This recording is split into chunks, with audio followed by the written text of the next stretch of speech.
नमस्कार साथियों, कैसे हैं आप। आज की वीडियो में मैं फिर लेकर हाजिर हूँ junior accountant TRA, CPT, BBA, MBA और BCom एग्ज़ाम्स की अकाउंटेंसी के लिए अकाउंटिंग फॉर डेप्रिसिएशन के MCQs।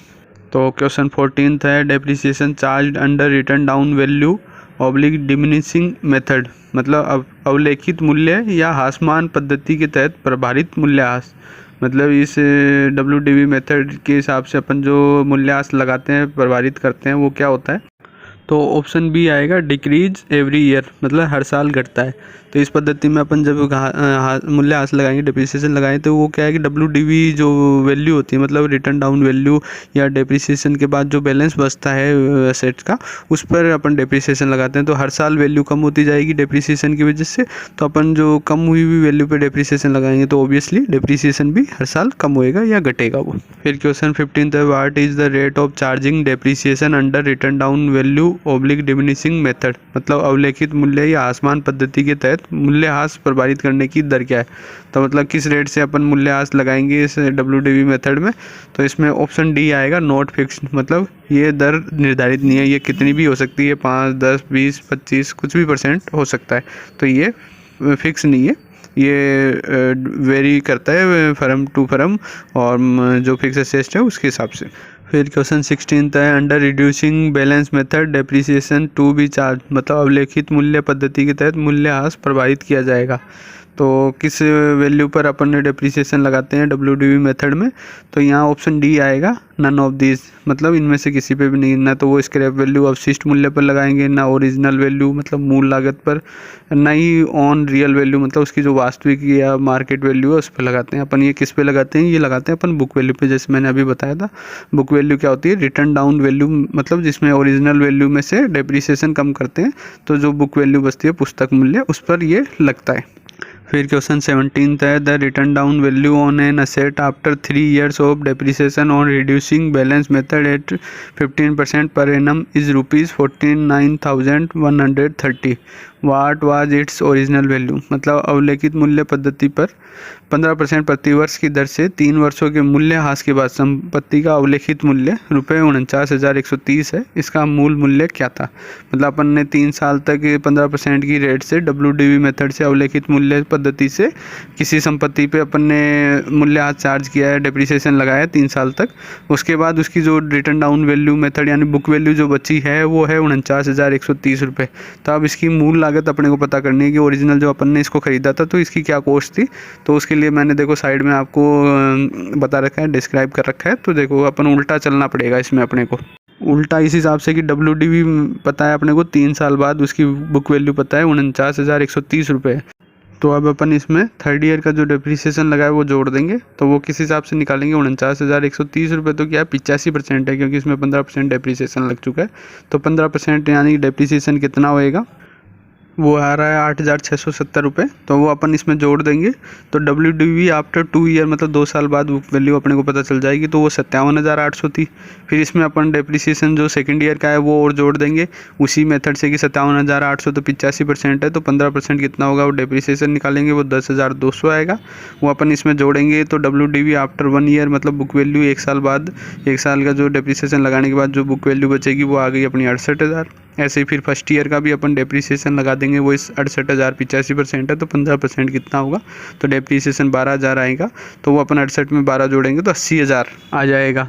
तो मतलब अपनी ओरिजिनल वैल्यू या जो मूल लागत या मूल वैल्यू जो थी संपत्ति की वो ₹80,000 थी। तो यहाँ ऑप्शन बी आएगा 80,000। फिर क्वेश्चन 18 था, at the end of the year depreciation account is transferred to, मतलब वर्ष के अंत में मूल्यह्रास खाते को हस्तांतरित किया जाता है। मतलब अपन डेप्रिसिएशन अकाउंट को कहाँ ट्रांसफ़र करेंगे, कहाँ हस्तांतरित करेंगे। तो चूंकि ये जैसे कि मैंने कहा था ये एक्सपेंस अकाउंट है, तो सारे इनडायरेक्ट एक्सपेंस अकाउंट जाके अपने P&L में ही बंद होते हैं, क्योंकि ये इनडायरेक्ट एक्सपेंस है एक्चुअली। तो इनडायरेक्ट एक्सपेंसेज अपने P&L में जाते हैं। तो यहाँ ऑप्शन सी आएगा, P&L अकाउंट यानी लाभ हानि खाता। फिर क्वेश्चन 19 था, which one of the following is not a feature of return down value method of depreciation, मतलब निम्नलिखित में से कौन सा मूल्यह्रास की अवलेखित मूल्य पद्धति की विशेषता नहीं है। मतलब WDV मेथड में कौन सी एक विशेषता नहीं पाई जाती है। तो यहाँ ऑप्शन ए आएगा, the book value of the assets become zero at any one point of time, मतलब संपत्ति का वही मूल्य या पुस्तक मूल्य किसी एक समय पर शून्य हो जाता है। तो ये इसकी विशेषता नहीं है कि एक इस वाले रिटर्न डाउन वैल्यू मेथड में हमेशा जो असेट्स की वैल्यू होगी वो कभी भी जीरो नहीं रहेगी, उसका कुछ ना कुछ वैल्यू 1-2 रुपये ही हो चाहे तो वो कुछ ना कुछ वैल्यू में रहेगी, वो जीरो कभी भी नहीं होती है। तो ये इसकी विशेषता नहीं है। बाकी ये जो बी, सी और डी ऑप्शन है ये इसकी विशेषताएँ हैं। मतलब मूल्यह्रास की गणना संपत्ति के पुस्तक मूल्य पर की जाती है, न कि लागत पर, जैसे कि अपन ने पहले ही बात की थी। WDV जो वैल्यू होती है हमारे रिटर्न डाउन वैल्यू, मतलब जिसमें डेप्रिसिएशन कम हो चुका होता है लागत में से, उस पुस्तक मूल्य पर ही अपन डेप्रिसिएशन लगाते हैं। एक संपत्ति पर लगाए गए मूल्यह्रास की राशि हर साल कम हो जाती है, ये भी अपन ने बात की थी कि हर बार जो रिटर्न डाउन वैल्यू होती है उस पर ही अपन डेप्रिसिएशन लगाते हैं, तो रिटर्न डाउन वैल्यू हमेशा कम होती जाती है हर साल, तो हर साल डेप्रिसिएशन भी उस अकॉर्डिंग कम होता जाता है। और लास्ट है, मूल्यह्रास की राशि तय करने के समय अवशिष्ट मूल्य और अनुमानित जीवन का अनुमान लगाने की कोई आवश्यकता नहीं है। तो इसमें जो अपन ने फॉर्मूला देखा है वो सीधा अपन रेट से मल्टीप्लाई करके उसका परसेंटेज जो होता है उसके हिसाब से अपन उसकी अमाउंट निकाल लेते हैं डेप्रिसिएशन की। तो इसमें अवशिष्ट मूल्य और उसके उपयोगी जीवन काल का कोई महत्व नहीं होता है। सीधा जो बुक वैल्यू है, तो फर्स्ट ईयर में तो बुक वैल्यू पे आप 10%, 15% जो भी है उसके हिसाब से उसकी अमाउंट निकाल लो डेप्रिसिएशन की। फिर उसके बाद जो बुक वैल्यू या रिटर्न डाउन वैल्यू होती है उसके ऊपर आप सीधा परसेंटेज के हिसाब से डेप्रिसिएशन लगा के उसकी अमाउंट निकाल सकते हो। तो इसमें इन दोनों की कोई ज़रूरत नहीं होती। तो ये तीनों ऑप्शन सही है, इसकी विशेषताएं। बाकी ये ऑप्शन इसकी विशेषता नहीं है। फिर क्वेश्चन 20 है, machinery which cost ₹2 lakh is depreciated at 25% per year using the return down value method at the end of 3 years it will have a net book value of, मतलब एक मशीनरी जिसकी कीमत 2 लाख रुपए का है का मूल्यह्रास प्रतिवर्ष 25% की दर से अवलेखित मूल्य पद्धति का उपयोग करके किया जाता है। 3 साल के अंत में इसका शुद्ध पुस्तक मूल्य क्या होगा। मतलब 2 लाख की वैल्यू की कोई मशीनरी है, उस पर अपन 25% की रेट से अवलेखित मूल्य पद्धति यानी WDV मेथड से डेप्रिसिएशन लगा रहे हैं। तो 3 साल के बाद उसकी क्या बुक वैल्यू रहेगी, मतलब क्या उसकी वैल्यू रहेगी। तो इसमें देखो मैंने साइड में आपको बता भी रखा है कि ओरिजिनल वैल्यू थी इसकी 2 लाख, तो इसमें फर्स्ट ईयर का डेप्रिसिएशन अपन ने लगाया 25% के हिसाब से, तो 50,000 रुपये हुआ। तो फिर 1 साल के बाद इसकी WDV रही 1.5 लाख रुपये। फिर 1.5 लाख पे अपन ने फिर 25% से डेप्रिसिएशन लगाया तो 37,500 लगा। और फिर सेकेंड ईयर के बाद WDV बची 1,12,500। फिर थर्ड ईयर पे अपन फिर 25% से 1,12,500 पे डेप्रिसिएशन लगाएंगे तो वो आएगा 28,125 रुपये। तो लास्ट में थर्ड ईयर के बाद में नेट बुक वैल्यू या WDV जो बचेगी, पुस्तक मूल्य जो बचेगा इसका, वो बचेगा 84,375 यानी 84,375। तो यहाँ जो आंसर आएगा वो ऑप्शन बी आएगा। फिर क्वेश्चन 21 है, डेप्रिसिएशन इज ए, मतलब मूल्यह्रास है, तो यहाँ ऑप्शन बी आएगा, प्रोविज़न, मतलब डेप्रिसिएशन प्रोविज़न होता है, प्रावधान होता है।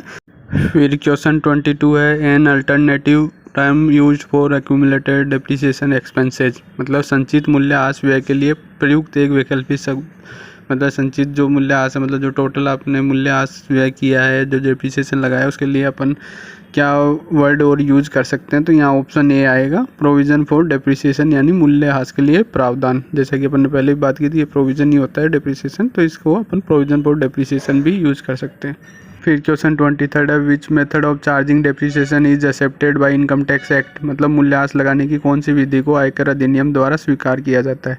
मतलब कौन सी विधि है, जो अपने 2 विधियां हैं उनमें से कौन सी को इनकम टैक्स एक्ट मान्यता देता है, मतलब वो कहता है कि भाई इसको लागू करो या इसको एक्सेप्ट करो। तो उसमें ऑप्शन बी आएगा, रिड्यूसिंग बैलेंस मेथड या क्रमागत शेष पद्धति और ह्रासमान शेष विधि जो है, जिसमें अपन जो रिटर्न डाउन वैल्यू है होती है या बुक वैल्यू होती है उस पर जो डेप्रिसिएशन लगाते हैं उसको ये मान्यता देता है, उसको एक्सेप्ट करता है। फिर क्वेश्चन 24 है, depreciation is which of the following expenditure, मतलब मूल्यह्रास निम्न में से कौन सा व्यय है, मतलब कौन सा व्यय की श्रेणी में आता है, इसको अपन क्या बोल सकते हैं। तो ऑप्शन ए आएगा यहाँ, नॉन केस यानी गैर नकदी, मतलब इसमें किसी केस ट्रांजैक्शन नहीं होता है। ये सिर्फ बुक्स में एंट्री होती है सिर्फ, इसमें ना तो कोई केस आता है ना जाता है, मतलब केस से कोई रिलेटेड इसमें कुछ भी चेंजेस नहीं होते हैं। इसकी वजह से ना कोई ऊपर होता है ना नीचे होता है केस। फिर क्वेश्चन 25 है, which of the following factor doesn't affect the amount of depreciation, मतलब निम्नलिखित में से कौन सा कारक मूल्यह्रास की राशि को प्रभावित नहीं करता है। मतलब निम्न में से किसकी वजह से डेप्रिसिएशन की अमाउंट चेंज नहीं होगी, वो वैसी की वैसी रहेगी, उसका इन डेप्रिसिएशन के अमाउंट पे कोई फ़र्क नहीं पड़ता है। तो यहाँ ऑप्शन सी आएगा, ऑप्शन सी क्या है, मार्केट वैल्यू ऑफ असेट, मतलब संपत्ति का जो बाजार मूल्य है उससे इस पे डेप्रिसिएशन पे कोई फ़र्क नहीं पड़ता, वो कम ज़्यादा कितनी भी कुछ भी हो जाए उससे डेप्रिसिएशन के अमाउंट पे कोई फ़र्क नहीं आएगा। फिर क्वेश्चन 26 है, on 30 September 2006 half of the machinery purchase on 1 April 2003 for ₹40,000 was sold for ₹8,500, the amount of loss will be, the rate of depreciation is 10% per annum on original cost. मतलब 1 अप्रैल 2003 को 40,000 रुपये में खरीदी गई आधी मशीनरी को 30 सितंबर 2006 को 85 रुपये में बेचा गया, हानि की राशि क्या होगी? तो मूल्यह्रास की दर 10% प्रतिवर्ष है। तो यहाँ देखो साइड में मैंने टेबल में आपको समझा रखा है। देखो सबसे पहले ओरिजिनल वैल्यू एज ऑन 1 अप्रैल 2003 को, तो ये 40,000 रुपये है, मतलब ओरिजिनल जो कॉस्ट थी वो 40,000 रुपये थी। फिर उसमें अपन ने 2003-04 का, मतलब 1 अप्रैल 2003 से 31 मार्च 2004 का जो डेप्रिसिएशन लगाया है वो 10% है, ओरिजिनल कॉस्ट पे ही लग रहा है वो, तो 4,000 रुपये हो गया 40,000 का। फिर WDV अपनी जो होगी रिटर्न डाउन वैल्यू, वो 1 अप्रैल 2004 को 36,000 रुपये बचेगी। फिर अब अपन वापस 2004-05 का जो डेप्रिसिएशन लगाएंगे वो ओरिजिनल कॉस्ट का फिर 10%, वही 4,000 रुपये लगेगा। और फिर 1 अप्रैल 2005 को WDV 32,000 रुपये बचेगी। फिर 2005-06 का अपन वही 10% के हिसाब से डेप्रिसिएशन लगाएंगे 4,000 रुपये, तो फिर 1 अप्रैल 2006 को अपनी WDV बचेगी 28,000 रुपये। फिर उसके बाद अपन 30/9 तक, मतलब कि 6 महीने का ही डेप्रिसिएशन लगाएंगे, क्योंकि 30 सितंबर को अपन ने इसको मशीनरी को आधी मशीनरी को बेच दिए, तो जो डेप्रिसिएशन लगेगा वो सिर्फ 5% के हिसाब से ही लगेगा, तो वो पूरे 40,000 का 5% लगेगा, तो वो 2,000 रुपये। तो इस हिसाब से 30 सितंबर 2006 को अपनी जो WDV बचेगी वो बचेगी 26,000 रुपये। तो पूरी मशीनरी की जो वैल्यू है 30 सितंबर 2006 को वो है 26,000 रुपये, जबकि अपन ने आधी मशीनरी बेची है, तो आधी मशीनरी की वैल्यू रही है अपने पास बुक वैल्यू 13,000 रुपये, और अपन ने इसको बेचा है 8500 रुपये में, तो इस हिसाब से अपना लॉस हो जाएगा 4500 रुपये। मतलब अपन ने कम रुपए में बेचा है जबकि वैल्यू ज़्यादा थी, तो इसलिए 4500 रुपये का लॉस हो गया। तो यहाँ ऑप्शन बी आएगा ₹4500। तो साथियों उम्मीद करता हूँ और वीडियो की तरह ये वीडियो भी आपको पसंद आई होगी। नेक्स्ट वीडियो में मैं फिर लेकर हाजिर होऊंगा आपके लिए और MCQs। मेरी वीडियो को देखने के लिए धन्यवाद। मेरी वीडियो को अगर पसंद आई हो तो लाइक अवश्य कीजिएगा, और मेरे चैनल को सब्सक्राइब नहीं किया तो प्लीज़ सब्सक्राइब ज़रूर कीजिएगा। जय हिंद, जय भारत।